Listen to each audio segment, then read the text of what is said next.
A lot of people have the assumption you're a unique model. A lot of it's online. We're not online. This is my big quarrel. I get, my hackles are up every time the media mischaracterize us as online or virtual or, education by TV.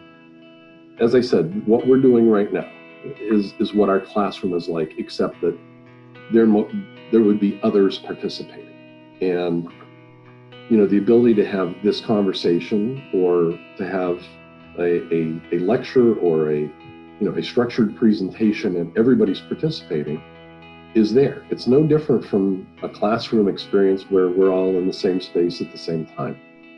The difference is we're doing this laptop to laptop, I assume.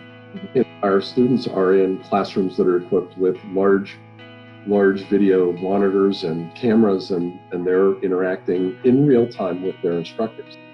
Describe a little bit more in detail that the classroom, the setting. Depending on where the instructor is from or where their residence, is, they're able to teach from the nearest location where they are. So, depending on that location, such as Erie or Warren, which are the two places that I primarily teach, there usually are students in the classroom with me. So I don't think that the delivery model changes the classroom dynamic so much from live instruction to the distance learning instruction.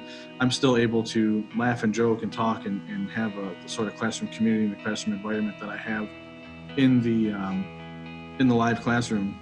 The interaction between the students and the professor aren't as much different as you would think. You can mute your mic, which mostly you do because if you make comments or something, but the classroom sizes are so much smaller. I mean, I think the largest class size that I had in person was maybe 10 people. So in the classroom with you, there's not many people, and on the screen, there's not that many. So it kind of personalizes the learning more. Oh, okay. Okay, so there was, though, interaction between everybody. It wasn't like the teacher was talking at you and everybody just was muted. Right. They would ask questions. They would get you to be interactive. And sometimes we even had projects with people from other places like Bradford or Potter County. So our footprint, just to put it in perspective, is larger than the state of Connecticut. So if you think of the state of Connecticut geographically having, one 2-year institution serving it, that's sort of what we're faced with. We're serving a very, very large geographic area. When you look at the demography of those 9 counties, we are serving nearly 500,000 people. There are about half a million residents throughout that area. Courses are offered in several locations throughout Erie County, Potter County, I believe Crawford as well, and that hence the name regional. And you do have the opportunity to interact, with not only the teacher but the other students in the classroom. Right. There's a lot of diversity because of that model. Also, I mean, teaching students from Erie all the way to Eldred, to Bradford, to St. Mary's. I mean, Erie helps with a lot of sort of the diversity of our students, but at the same time, even our rural students in Pennsylvania, it's a very diverse group.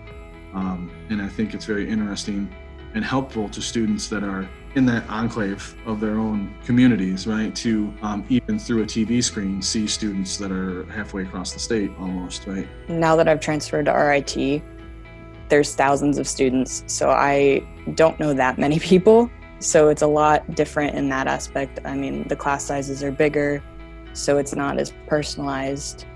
And how ironic that is, that when people think of this delivery model that they have, that's the video conference, and sometimes that gives the illusion of, well, it's not personal, it's everything but personal, but you're saying that is actually the opposite.